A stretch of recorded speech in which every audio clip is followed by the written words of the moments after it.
আসসালামু আলাইকুম। আপনাদের জন্য নিয়ে আসলাম পেঁপে, লাউ, আলু দিয়ে মুরগির মাংসের ঝোল। পেঁপে, লাউ, আলু দিয়ে একসাথে মুরগির মাংসের ঝোল রান্না করলে খেতে খুব স্বাদের হয়। আমি লাউ, আলু, পেঁপে কেটে নিয়েছি। এবার মুরগিগুলো ভাজি করে নিব। মুরগিগুলো হলুদ লবণ দিয়ে ভাজিতে কড়াইতে বসিয়ে দিয়েছি। মুরগির মাংস দিয়ে পেঁপে, লাউ, আলু দিয়ে একসাথে রান্না করলে খেতে অনেক টেস্টি হয়। সাথে বাটা মশলা দিয়ে রান্না করি। আজকে এটা দিয়ে রান্না করব। মুরগির মাংসগুলো লাল লাল করে ভেজে নিয়েছি।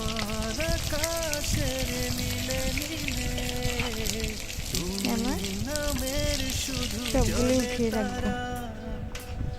উঠিয়ে রাখার পরে এখন তেলেতে দিয়ে দেবো বাটিয়ে রাখা লাউ আলু পেঁপে গুলো ভাপিয়ে রাখা গুলো থেকে তেলে ভাজি করে নিই। লবণ হলুদ দিয়ে ভাপিয়ে নিয়েছি।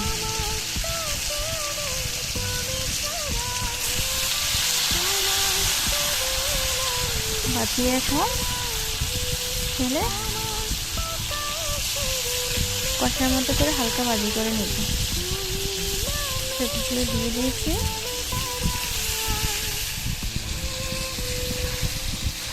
এখন নেড়ে ছেড়ে দিব। এভাবে নেড়ে ছেড়ে দিবেন।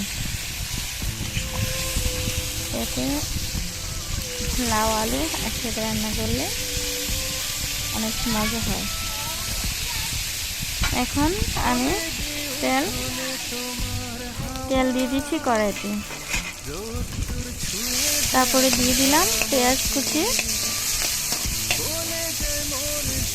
রসুন কুচি, আদা বাটা,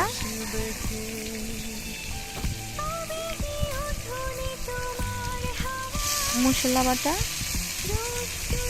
জিরা বাটা, সবগুলো এলাচ লং সব একসাথে বেটে মশলা দিয়ে দিলাম। রসুন বাটাও দিয়ে দিলাম। সব মশলা একত্রে দিয়ে একটু লবণ দিলাম।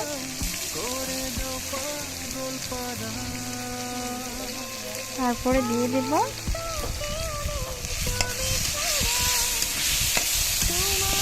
নেড়ে ছেড়ে মশলাটাকে তেলে কষিয়ে নিচ্ছি। এবার দিয়ে দেব হলুদের গুঁড়ো দিয়ে দিয়েছি। এবার দিতে হবে মরিচের গুঁড়ো। সামান্য পরিমাণ সবগুলো মশলার সাথে দিয়ে মরিচের গুঁড়ো দিয়ে দিয়েছি। এখন মশলাটা ভালোভাবে কষিয়ে নেব। আমার তেলের পরিমাণটা একটু কম ছিল।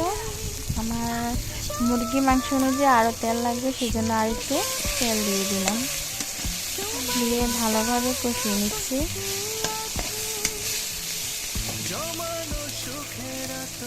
এভাবে নেড়ে ছেড়ে সবগুলো মশলা কষাতে হবে।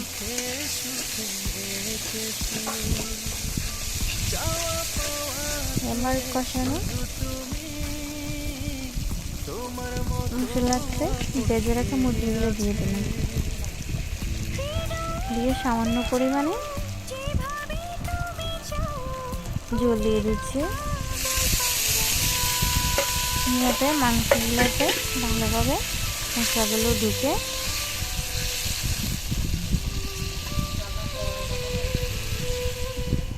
কষানোর পরে আমি একটা পাতিলে লাউ, পেঁপে, আলু এবং কষায় রাখা মুরগিগুলো দিয়ে দিয়েছি। দেখুন ফাইনাল লুকটা আমার পেঁপে, লাউ, আলুর মুরগি দিয়ে মাংসের ঝোল কেমন হয়েছে। দেখতে যেমন সুন্দর, খেতে খুব মজা হয়েছে।